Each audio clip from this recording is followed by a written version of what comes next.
أما بعد فأعوذ بالله السميع العليم من الشيطان الرجيم من همزه ونفخه ونفثه بسم الله الرحمن الرحيم واذكروا إذ أنتم قليل مستضعفون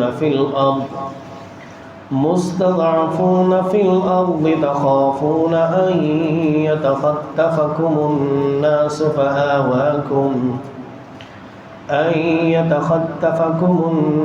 فآواكم وأيدكم بنصره ورزقكم من الطيبات لعلكم تشكرون أو كما قال النبي صلى الله عليه وآله وسلم صوتان ملعونان في الدنيا والآخرة صوت مزمار عند نعمة وصوت ويل عند مصيبة رواه سلسلة الأحاديث صحيحة صدق اللہ۔ ہر قسم کی تعریفات، تسبیحات، تحلیلات، تحریمات، تکبیرات اس اللہ خالق العلام کے لیے جو ہر چیز پر قدرت رکھتا ہے، ہر چیز اس کی محتاج ہے، وہ کسی کا محتاج نہیں ہے۔ وہ بادشاہ ہے، وہ خالق ہے، وہ مالک ہے، وہ رازق ہے، وہ علی کل شیء قدیر ہے، انہ علیم بذات الصدور ہے۔ درود و سلام سید القونین آمینہ کے لال بہکر حسن و جمال امام الانبیاء جناب محمد مصطفیٰ صلی اللہ علیہ وآلہ وسلم جی کی ذات اقدس روضہ اطہر اور قبر انور پر معزز عزیزان وقار، آج 14 اگست کے خطبہ جمعۃ المبارک کا عنوان آزادی بہت بڑی نعمت ہے۔ میں اپنے اللہ کی توفیق اور اپنے بزرگ والدین کی دعاؤں کے ساتھ کوشش کروں گا قرآن اور سنہ سے آپ کے سامنے صحیح دلائل رکھ سکوں، اور اللہ تعالی ہمیں آزادی جیسی نعمت کو سمجھنے کی توفیق عطا فرمائے۔ اللہ سبحانہ و تعالی نے قرآن مجید کے اندر یہ جو ارشاد فرمایا سورہ انفال کے اندر کہ وَاذْكُرُوا إِذْ أَنْتُمْ قَلِيلٌ مُسْتَضْعَفُونَ فِي الْأَرْضِ، اس وقت کو یاد کرو جب تم تعداد میں بہت کم تھے اور زمین میں تم کمزور بھی تھے۔ تخافون ان یتخطفکم الناس، تم لوگوں کو یہ ڈر تھا کہ لوگ تمہیں اچک کے نہ لے جائیں۔ فآواکم وأیدکم بنصرہ، اللہ فرماتے ہیں پھر ہم نے تم کو زمین میں جگہ دی اور اس جگہ کے ساتھ اپنی مدد بھی تمہارے ساتھ رکھی۔ وَرَزَقَكُم مِّنَ الطَّيِّبَاتِ، اور تم کو پاکیزہ اچھا عمدہ رزق عطا کیا۔ یہ ساری چیزیں دینے کا مقصد صرف یہ تھا لَعَلَّكُمْ تَشْكُرُونَ، تاکہ تم شکر گزار بن جاؤ۔ یہ آیت مبارکہ اور جو میں نے احادیث آپ کے سامنے پڑھی، اس روایت کو مسند بزار نے بھی روایت کیا ہے، علامہ البانی رحمۃ اللہ علیہ نے اپنی کتاب سلسلۃ الصحیحہ میں بھی اس کو درج کیا ہے۔ صوتان ملعونان فی الدنیا والآخرہ، دنیا اور آخرت میں دو آوازیں لعنت زدہ ہیں۔ صوت مزمار عند نعمت، جب اللہ تعالی کسی شخص کو، کسی قوم کو، کسی ملک کو کوئی نعمت عطا کرتا ہے، اس نعمت کے اوپر جو موسیقی گانا بجانا، باجے، اس کی جو آواز ہے یہ لعنت زدہ آواز ہے۔ دوسرا نبی رحمت صلی اللہ علیہ وآلہ وسلم فرماتے ہیں صوت ویل عند مصیبہ، جب تمہیں کوئی مصیبت پہنچتی ہے، کوئی رنج، کوئی غم پہنچتا ہے، کوئی پریشانی تم پر آتی ہے، اس پریشانی کے اندر جو رونا پٹنا کیا جاتا ہے، رانوں کو، رخساروں کو پیٹا جاتا ہے، اس وقت جو آہ و بکا کی جاتی ہے، وہ جو آواز ہے وہ بھی لعنت زدہ ہے۔ قرآن کی آیت اور یہ حدیث مبارکہ، اس کو آپ اپنے سامنے رکھیں، یہ ہمارے آج کے موضوع کا یہ مرکزی حصہ ہے جس کو ہم نے لے کے آگے چلنا ہے۔ اللہ رب العالمین نے ہمیں ہر حال میں اپنا شکریہ ادا کرنے کا حکم دیا ہے، اور یہ اللہ رب العالمین کا ہمارے اوپر بہت بڑا احسان ہے کہ ہمیں اللہ نے پیدا کیا ایسے ملک میں، ایسی فضا میں، ایسی ہوا میں جہاں سانس لینا ہمارے لیے کوئی مشکل نہیں ہے، بہت ہی آسان ہے۔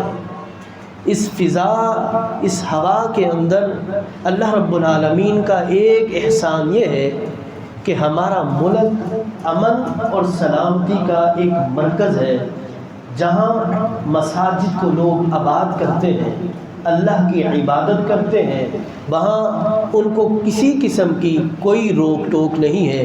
یہ بھی اللہ کی طرف سے ایک بہت بڑی نعمت اور رحمت ہے جس کا ہمیں اللہ کا شکریہ ادا کرنا چاہیے۔ دلیل کے طور پر قرآن مجید کی ایک آیت مبارکہ سماعت فرمائیں۔ اللہ رب العالمین نے بنی اسرائیل کا تذکرہ کیا۔ اللہ سبحانہ و تعالی فرماتے ہیں کہ وَإِذْ قَالَ مُوسَىٰ لِقَوْمِهِ اذْكُرُوا نِعْمَةَ اللَّهِ عَلَيْكُمْ إِذْ أَنْجَاكُمْ مِنْ آلِ فِرْعَوْنَ يَسُومُونَكُمْ سُوءَ الْعَذَابِ يُذَبِّحُونَ أَبْنَاءَكُمْ وَيَسْتَحْيُونَ نِسَاءَكُمْ وَفِي ذَلِكُمْ بَلَاءٌ مِّن رَّبِّكُمْ عَظِيمٌ۔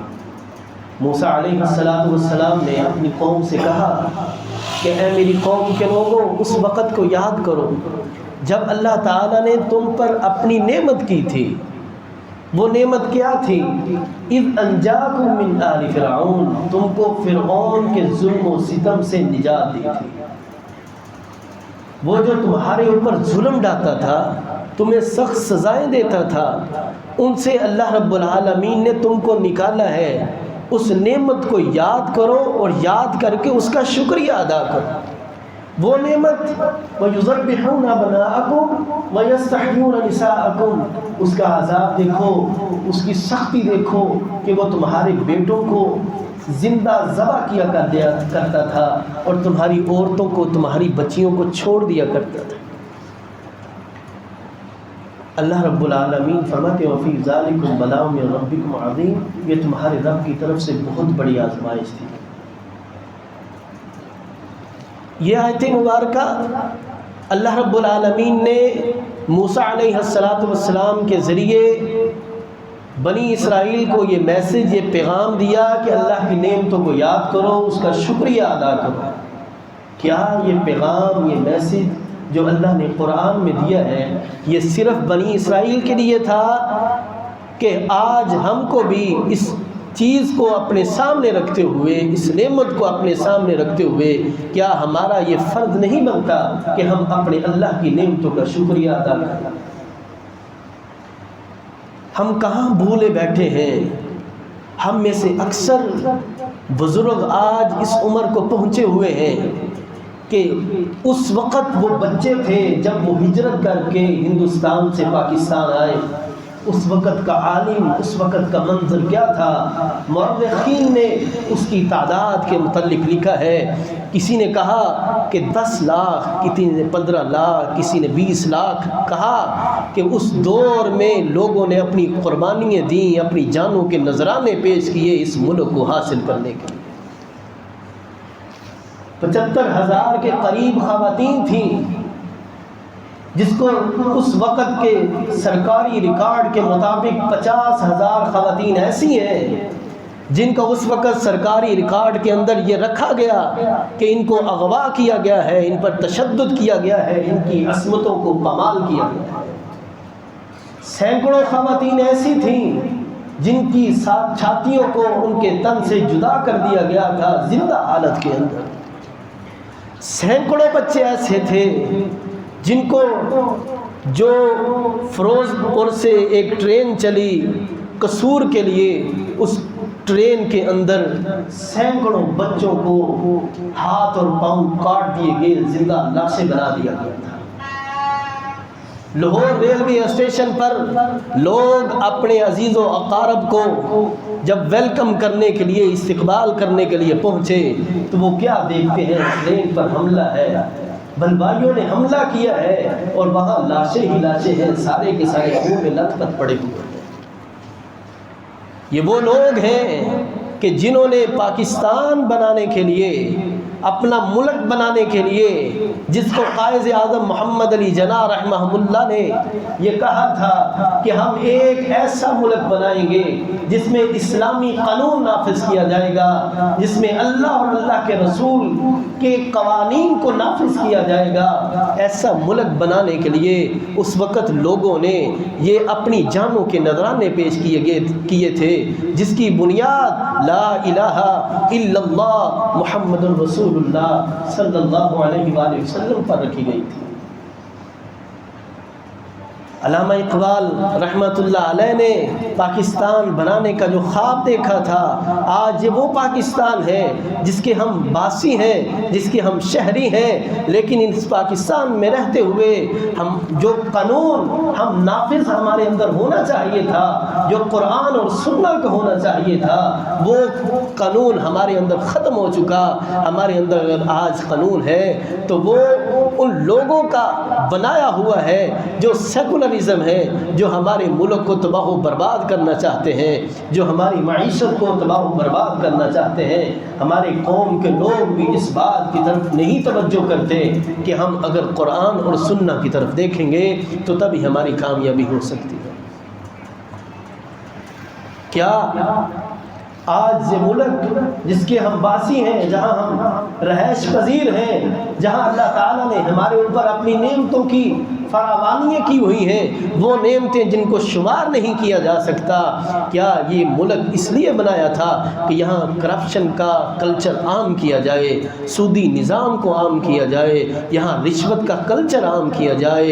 کیا یہ اس لیے بنایا گیا تھا کہ ظلم و ستم غریبوں اور مظلوموں کے اوپر کیا جائے اور غریبوں کو اپنے ہاتھ کی جو ہے وہ میل کچیل سمجھ کے اس کو صاف کیا جائے؟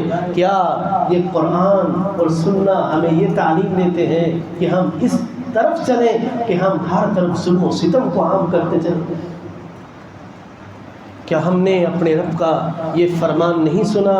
وَإِسْتَأَذَّنَ رَبُّكُمْ لَئِن شَكَرْتُمْ لَأَزِيدَنَّكُمْ وَلَئِن كَفَرْتُمْ إِنَّ عَذَابِي لَشَدِيدٌ۔ اللہ رب العالمین نے یہ حکم دیا ہے کہ یہ بات، یہ اعلان ان میں کر دیجئے، وَإِسْتَأَذَّنَ رَبُّكُمْ لَئِن شَكَرْتُمْ لَأَزِيدَنَّكُمْ، یہ اعلان ان میں فرما دیجئے کہ اگر تم اپنے رب کا شکریہ ادا کرو گے، اس کی نعمتوں کے اوپر اپنے سر کو خم کرو گے، اس کی دی ہوئی جو تعلیمات ہیں اس کے اوپر عمل کرو گے، تو وہ تمہارے نعمتوں کے اندر لَأَزِيدَنَّكُمْ اور زیادہ اضافہ کرے گا، برکتیں دے گا، تمہارے قوم، تمہارے ملک کے اندر امن، اتحاد یہ قائم کرے گا، فساد کو ختم کرے گا۔ اگر یہ چیزیں تم نہیں اپناتے تو یہ بات یاد رکھو، وَلَئِن كَفَرْتُمْ إِنَّ عَذَابِي لَشَدِيدٌ، اگر تم اس کی نعمتوں کو، اس کا شکریہ ادا نہیں کرتے، نہ شکری کرتے ہو، انکار کرتے ہو، تو اللہ فرماتے ہیں میرا عذاب بہت سخت ہے۔ اللہ رب العالمین نے قرآن مجید کے اندر یہ جو ہمیں حکم دیا ہے، یہ فقط اس لیے ہے کہ ہم اس کی نعمتوں کا شکریہ ادا کریں، اور یہ آزادی بہت بڑی اللہ کی طرف سے ایک نعمت ہے، ایک شکر ہے جو آج ہمیں آزاد کر، جو ہمیں اس پر اللہ کا شکریہ ادا کرنا چاہیے۔ لیکن ہماری نوجوان نسل اس کو اس آزادی کی اہمیت کا پتہ ہی نہیں ہے۔ ہمارے نوجوان موسیقی، گانے بجانے، باجوں کو ہی اپنی آزادی سمجھتے ہیں۔ کیوں بھول بیٹھے ہیں کہ نبی رحمت صلی اللہ علیہ وآلہ وسلم جب ہجرت کر کے مدینہ میں پہنچے تھے، آپ کو خواب میں بار بار مکہ کی یاد آتی تھی۔ اللہ رب العالمین قرآن مجید کے اندر فرماتے ہیں لقد صدق اللہ رسولہ الرؤیا بالحق، اے میرے پیغمبر جو خواب کے اندر آپ کو بار بار بیت اللہ کی یاد آتی ہے، ہم آپ کے خواب کو سچ کر دکھائیں گے۔ اللہ رب العالمین نے اس خواب کو سچ کیا۔ اللہ رب العالمین نے رسول اکرم صلی اللہ علیہ وآلہ وسلم کے ہجرت کے 8 سال بعد جب رسول اللہ صلی اللہ علیہ وآلہ وسلم مکہ کے لیے روانہ ہوئے مدینہ سے، آپ نے اچھا لباس زیب تن کیا، آپ نے غسل کیا، خوشبو وغیرہ لگائی، اپنی سواری پر بیٹھے، صحابہ آپ کے ساتھ ہیں۔ بخاری کی حدیث ہے رسول اللہ صلی اللہ علیہ وآلہ وسلم کی سواری اونٹ کے آگے جو کچاوے کے ساتھ لکڑی پکڑنے کے لیے بنی ہوتی تھی، رسول اللہ صلی اللہ علیہ وآلہ وسلم بار بار اپنے سر کو نیچا کرتے، سجدہ کرنا چاہتے، آپ کی ٹھوڑی جو ہے وہ بار بار اس لکڑی کے ساتھ لگتی تھی، یہ رب کا شکریہ ادا کرنا۔ جب رسول اللہ صلی اللہ علیہ وآلہ وسلم اس مقام پر پہنچے، مکہ فتح ہوا، تو رسول اللہ صلی اللہ علیہ وآلہ وسلم نے یہ کلمات کہے تھے لا الہ الا اللہ وحدہ وانجز وعدہ ونصر عبدہ وہزم الاحزاب وحدہ۔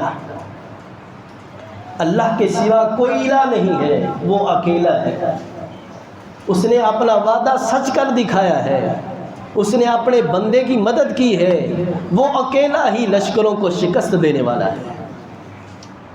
کیا ہم یہ بھول چکے ہیں؟ رسول اللہ صلی اللہ علیہ وآلہ وسلم فرماتے ہیں من اصبح منکم آمنا فی سربہ، ایک قوم، ایک لوگ، ایک بستی، ایک ملک جو اس حال میں صبح کرتا ہے کہ ان کے ہاں امن ہے، وہ امن و امان میں ہے، معافن فی جسدہ، اس کا پورا وجود سالم ہے، عافیت زدہ ہے، اس میں کسی قسم کا کوئی نقص نہیں ہے، عندہ قوت یومہ، اور اس کے پاس ایک دن کا اناج بھی موجود ہے، اس کے پاس قوت بھی موجود ہے، طاقت بھی موجود ہے، لیکن فکأنما حیزت لہ الدنیا، اگر یہ ساری چیزیں اس کے پاس موجود ہیں، نبی رحمت صلی اللہ علیہ وآلہ وسلم فرماتے ہیں اللہ کی طرف سے دنیا کی تمام نعمتیں اس کو عطا کر دی گئی۔ جب یہ ساری چیزیں ہمارے پاس موجود ہیں تو پھر ہمیں اللہ رب العالمین کا شکریہ ادا کرنا چاہیے جو اللہ نے ہمیں یہ ملک عطا کیا۔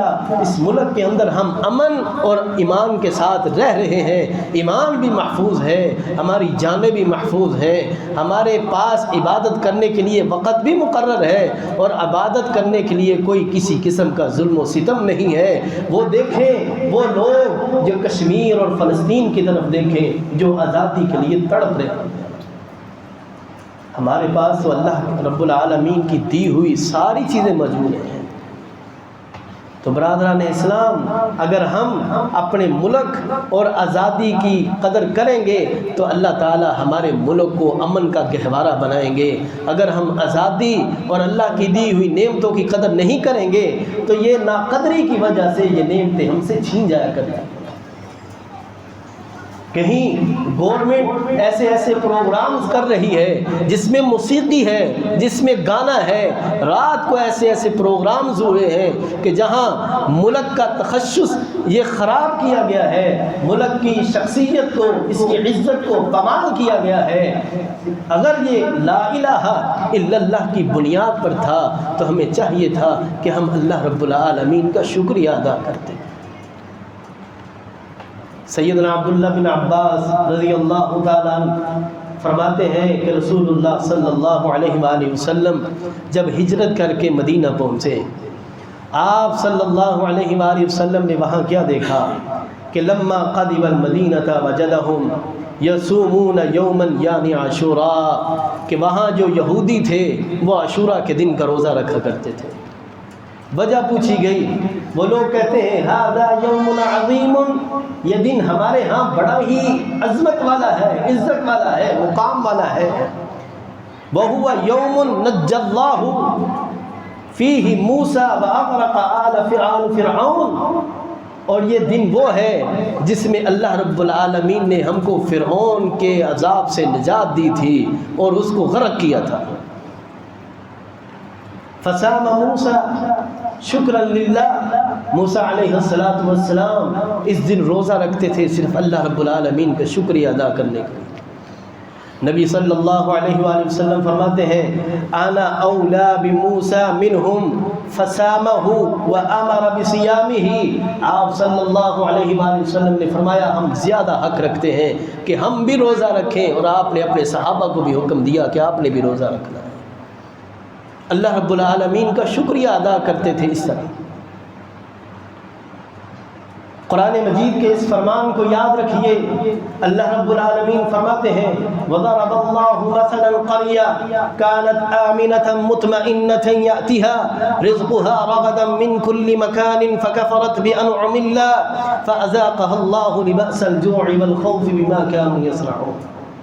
اللہ رب العالمین نے ایک بستی کی مثال کو بیان کیا، وَضَرَبَ اللَّهُ مَثَلًا قَرْيَةً كَانَتْ آمِنَةً مُطْمَئِنَّةً يَأْتِهَا رِزْقُهَا رَغَدًا مِنْ كُلِّ مَكَانٍ، ایسی بستی جس کے اندر امن ہے، اطمینان ہے، سکون ہے، سب کچھ ہے، رزق کی فراوانی ہے، ہر طرف سے رزق آ رہا ہے، لیکن اچانک کیا ہوا ہے؟ مطمئنة يأتيها رزقها رغدا من كل مكان فكفرت بأنعم الله فأذاقها الله لبأس الجوع والخوف بما كانوا يصنعون۔ وہ ان کے پاس رزق کی فراوانی تھی، لیکن انہوں نے اللہ کی ناشکری شروع کر دی، نعمتوں کا شکریہ ادا نہیں کیا۔ فَكَفَرَتْ بِأَنْعُمِ اللَّهِ فَأَذَاقَهَا اللَّهُ لِبَأْسَ الْجُوعِ وَالْخَوْفِ بِمَا كَانُوا يَصْنَعُونَ۔ اس سبب سے اللہ تعالیٰ نے ان کے اوپر بھوک کو مسلط کر دیا، اللہ تعالیٰ نے ان کے اوپر مصیبتوں کو، پریشانیوں کو مسلط کر دیا۔ جو وہ کرتے تھے یہ سارا کا سارا اللہ رب العالمین کے علم میں تھا کہ ان کی ناشکری کی وجہ سے اللہ رب العالمین نے دی ہوئی نعمتوں کو ان سے چھین لیا۔ تو سامعین اکرام، اللہ رب العالمین نے جو ہمارے اوپر نعمتیں کی ہیں اس کا شکریہ ادا کیجیے۔ جو آزادی اللہ نے ہمیں عطا کی ہے اس کا یہ قطعاً مطلب نہیں ہے کہ ہم بازاروں میں نکلیں، لوگوں کی عزتوں کو پامال کریں، لوگوں کی، عورتوں کی، بہو بیٹیوں کی، اپنی بہنوں کی عزتوں کو شرع عام پامال کریں۔ اگر ہم نے کوئی چیز دیکھنی ہے، سوچو بچار کرنا ہے، تو اس چیز کی طرف دیکھیں نا، ان لوگوں نے اس وقت قربانیاں کیسے دی تھیں، دیکھنا ہے۔ یہ غور و فکر کا دن ہے، یہ پاکستان ہمیں کیسے ملا تھا؟ کیا اس لیے ملا تھا کہ ہم اس میں گانا بجانا عام کر سکیں، باجے عام کر سکیں، موسیقی عام کر سکیں، روڈوں پر نکلیں، بم بلنگ کریں، اپنی جانوں کو روڈ کے اوپر ضائع کر کے والدین کے لیے مصیبت اور پریشانی کا لمحہ بنا دیں؟ کیا اس لیے ہم نے یہ ملک حاصل کیا تھا؟ نہ میرے برادر، ہم نے اس لیے حاصل کیا تھا کہ لا الہ الا اللہ، کہ اس یہاں جو بنیاد رکھی گئی تھی کلمہ توحید کے اوپر، اس کی بنیاد کو مضبوط کرنے کے لیے یہ ملک بنایا گیا تھا، اور اللہ رب العالمین کی عبادت کے لیے ملک بنایا گیا تھا، اسلامی قانون کو یہاں نافذ کرنے کے لیے یہ ملک بنایا گیا تھا، کرپشن، رشوت، سود کو ختم کرنے کے لیے یہ ملک بنایا گیا تھا۔ یہ ساری چیزیں جو اللہ رب العالمین نے قرآن مجید کے اندر بیان کی ہیں، یہ اسی لیے ہیں۔ اللہ رب العالمین قرآن مجید کے ایک مقام پر ارشاد فرماتے ہیں الذین ان مکناہم فی الارض اقاموا الصلاة وآتوا الزکاة وامروا بالمعروف ونہوا عن المنکر وللہ عاقبۃ الامور۔ اللہ رب العالمین نے تم کو جگہ دی ہے، یہ جگہ ہم کو یہ میسر ہوئی، اس ملک کے اندر ہم کو جگہ ملی۔ الذین ان مکناہم فی الارض، یہ زمین ہمارے لیے بنائی گئی کس لیے؟ اقاموا الصلاۃ وآتوا الزکاۃ، ہم نماز کو قائم کریں، زکوٰۃ ادا کریں۔ آج کتنے لوگ ہیں جنہوں نے صبح فجر کی نماز پڑھی ہے؟ کتنے لوگ ہیں جو آج جمعے کی تیاری کے لیے آ رہے ہیں یا جمعے کی تیاری کے اندر مصروف ہیں، مشغول ہیں؟ کتنے لوگ ہیں جو نمازوں کا خیال کرتے ہیں؟ کتنے لوگ ہیں جو اللہ کی عبادت کا خیال کرتے ہیں؟ یہاں اللہ رب العالمین تو ہمیں حکم دے رہے ہیں، تمہیں جگہ اس لیے عطا کی گئی ہے کہ تم نماز قائم کرو، زکوٰۃ ادا کرو، وَأَمَرُوا بِالْمَعْرُوفِ وَنَهَوْا عَنِ الْمُنكَرِ، اور اللہ رب العالمین نے جو تمہارے اوپر یہ ایک فریضہ مقرر کیا ہے کہ امر بالمعروف والنہی عن المنکر، لوگوں کو نیکی کا حکم دو اور لوگوں کو برائی سے منع کرو۔ اللہ رب العالمین قرآن مجید کے اندر فرماتے ہیں کنتم خیر امت اخرجت للناس تأمرون بالمعروف وتنہون عن المنکر، تمہارے اندر ایک ایسی جماعت ہونی چاہیے جو لوگوں کو نیکی کا حکم دے، برائی سے منع کرے۔ میں آخر میں پھر وہی الفاظ دہراؤں گا کہ اللہ رب العالمین فرماتے ہیں وَاذْكُرُوا إِذْ أَنْتُمْ قَلِيلٌ مُسْتَضْعَفُونَ فِي الْأَرْضِ تَخَافُونَ أَنْ يَتَخَطَّفَكُمُ النَّاسُ فَآوَاكُمْ وَأَيَّدَكُمْ بِنَصْرِهِ وَرَزَقَكُمْ مِنَ الطَّيِّبَاتِ لَعَلَّكُمْ تَشْكُرُونَ۔ ہر فرد، ہر جاندار، ہر مرد اور عورت، ہر بچہ، اس بات پر اس کو یہ تاکید کی جاتی ہے کہ وہ اپنے اپنے مقام پر بیٹھے ہوئے سوچے کہ اللہ رب العالمین نے جو ہمارے اوپر انعامات کیے ہیں ان انعامات کا ہم نے شکریہ ادا کس طرح کرنا ہے۔ اپنے گھیرے بانوں میں جھانکیے، اپنے آپ کو ٹٹولے، اپنا احتساب کیجئے، اپنا محاسبہ کیجئے اور دیکھیے اللہ رب العالمین نے جب ہم کمزور تھے آج قوت میں ہیں، جب ہمارے پاس زمین نہیں تھی آج ہمارے پاس سب کچھ موجود ہے۔ اللہ رب العالمین کی رحمتیں ہیں، نعمتیں ہیں، اللہ رب العالمین کے بنائے ہوئے ایماندار لوگ موجود ہیں، اللہ رب العالمین کا دیا ہوا قرآن، محمد عربی صلی اللہ علیہ وآلہ وسلم کا فرمان، سنت نبوی ہمارے پاس موجود ہے۔ کیا ہم یہ ساری چیزیں سامنے رکھیں، اس پر عمل کتنا ہے، کتنا لے کے اس کو چل رہے ہیں، کس قدر اس کی اوپر عمل پیرا ہے؟ جس سے سنو یہی بات سننے کو ملتی ہے، کوئی بات نہیں، دیکھ لیں گے، ابھی زندگی بہت بڑی ہے، ابھی زندگی میں بہت سانسیں باقی ہیں، دیکھ لیں گے، ابھی دیکھنے کے لیے وقت بہت پڑا ہے۔ میرے برادر، میرے محترم، کبھی وقت کسی کا محتاج نہیں ہوا کرتا، انسان وقت کا محتاج ہوتا ہے۔ گزرا ہوا وقت کبھی واپس نہیں آیا کرتا، جو گزر جاتا ہے اس کی کبھی واپسی کی امید بھی نہیں رکھنی چاہیے۔ اس لیے اپنا محاسبہ کیجئے، اپنے دیکھیے کہ ہم اپنے اللہ کی دی ہوئی نعمتوں کا کس قدر شکریہ ادا کرتے ہیں۔ اللہ نے جو ہمیں آزادی دی ہے وہ آزادی ہمارے پاس عبادت کی صورت میں ہے، وہ آزادی ہمارے پاس مساجد کی صورت میں ہے، وہ آزادی ہمارے پاس نماز قائم کرنے کی صورت میں ہے۔ کسی قسم کی کوئی ہمارے اوپر مشقت یا کوئی تکلیف یا کوئی تشدد کرنے والا نہیں ہے جو ہمیں عبادت کرنے سے روکتا ہو۔ اس لیے آزادی کی نعمت کو سمجھیں، ان لوگوں کا حال احوال بھی یاد رکھیں کہ جنہوں نے اس ملک کو حاصل کرنے کے لیے، اس ملک کو حاصل کرنے کے لیے اس کی بنیادوں کے اندر لاکھوں افراد کے خون موجود ہیں۔ یہ ملک تب ہمیں ملا ہے، تب ہم اس کے اندر سکون کی سانس لے رہے ہیں۔ اس لیے اللہ رب العالمین نے ہمیں ہر حال میں اپنا شکریہ ادا کرنے کا حکم دیا ہے، اور شکریہ یہی ہے کہ اللہ رب العالمین کی نعمتوں کو دیکھو، اس پر عمل کرو۔ نعمت یہ نہیں ہے، شکریہ یہ نہیں ہے کہ دیکھ کے صرف زبان سے الحمدللہ کہہ دو، اس پر عمل بھی کرو، عبادت قائم کرو، نماز ادا کرو، مظلوموں کا خیال کرو، غریبوں کا، محتاجوں کا خیال کرو، اپنے ملک کے اندر جو قانون ہے اس کا احترام کرو، رشوت کو روکو، سود خوری کو روکو، کرپشن کو روکو۔ جو اللہ رب العالمین نے ہمیں فرامین دیے ہیں اس پر عمل کرنے کی کوشش کیجیے، جو سنا سنایا اللہ اس پر ہمیں عمل کرنے کی توفیق عطا فرمائے۔ اللہ ہمیں آزادی جو عطا کی ہے ہمیں اس کی قدر کرنے کی بھی توفیق عطا فرمائے۔ اللہ رب العالمین ہمارے حال پر رحم فرمائے، ہمیں معاف فرمائے۔ اقول قولی ھذا واستغفر اللہ لی ولکم ولسائر المسلمین وآخر دعوانا ان الحمد للہ رب العالمین۔